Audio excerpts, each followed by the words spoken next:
Okay, let's get caught up on the specific details of what to expect from the rain coming our way today and, more importantly, on Monday. The Monday storm is the bigger one and the one that's going to have the significant impacts from a flooding standpoint. But the Saturday storm is still bringing rain on your weekend, and it will add at least to kind of intensify the risk to flooding down the road. So let's get into the specifics on it. We can see the rain already having arrived in the North Bay this morning, so we've got light showers now falling through northern Sonoma County. Doubtful some of the major communities up and down 101 like Santa Rosa, Petaluma. I doubt you're even noticing the rain from that at this point. But we are out on the coast, out towards Jenner and up towards the far northern edge of Sonoma County and into Mendocino. Light rain now. And if we put it into the futurecast, we can see that band of rain kind of stays in the North Bay through much of the late morning. Here we are at 8 o'clock, 9 o'clock. You notice the rain more up here through these hours, but we still haven't noticed a whole lot of rain, even at this point in the day, make it from the Golden Gate southward. That will happen in the afternoon, and we'll see a few spotty showers come in. Here's a good example. This gets us into around 6 o'clock, and we're seeing the better opportunity, at least for some rain, from, say, Marin, over into the Tri-Valley, but even that's spotty. So what we've seen so far to this point on Saturday is fairly mild, but the main event comes tonight, and you can see how different this is as we get to around the 7 o'clock hour. Now you've got your organized cold front lined up right off the coast, and that's where we're going to get the two different sides of today's rain that have the most impressive aspect to them. The heavier rain, which comes in right here, that's like the 9 o'clock hour tonight, as that cold front brings in the widespread steady rain with briefer downpours, and everybody gets in on the act here.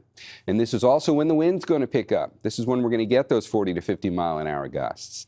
So we'll take it from there and let that go from the 9 o'clock hour all the way through midnight. We're still kind of in that main part of this storm.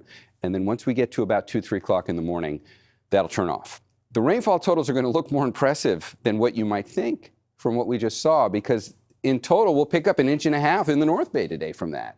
And from the Golden Gate south, where it really doesn't rain a whole lot until we get to the evening, even from that point on, as that cold front comes through, that'll still give us about 1/2 inch of rain.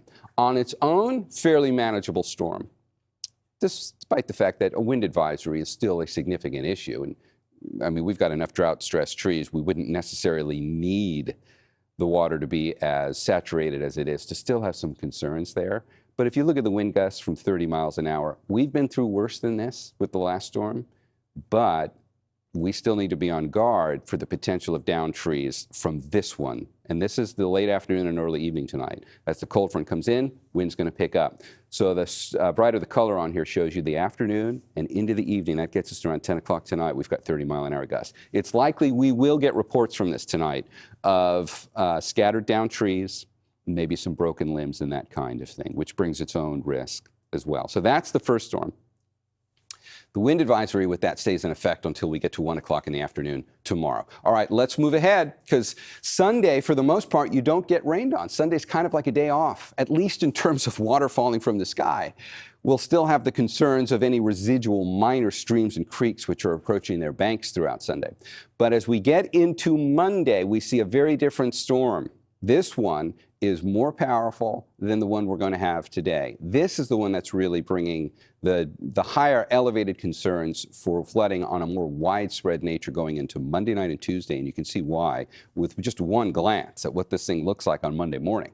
That's 5 a.m. So the pre-dawn hours on Monday, we're seeing the main part of this storm. That's the most widespread, steady, heaviest rain and the strongest wind coming in before the sun has even risen on Monday morning. Needless to say, that's going to make Monday morning's commute into work a bit difficult. And it'll be another one of those scenarios where you'll likely hear local authorities saying, hey, if you don't have to be on the road, you might not want to do it on that Monday morning commute in.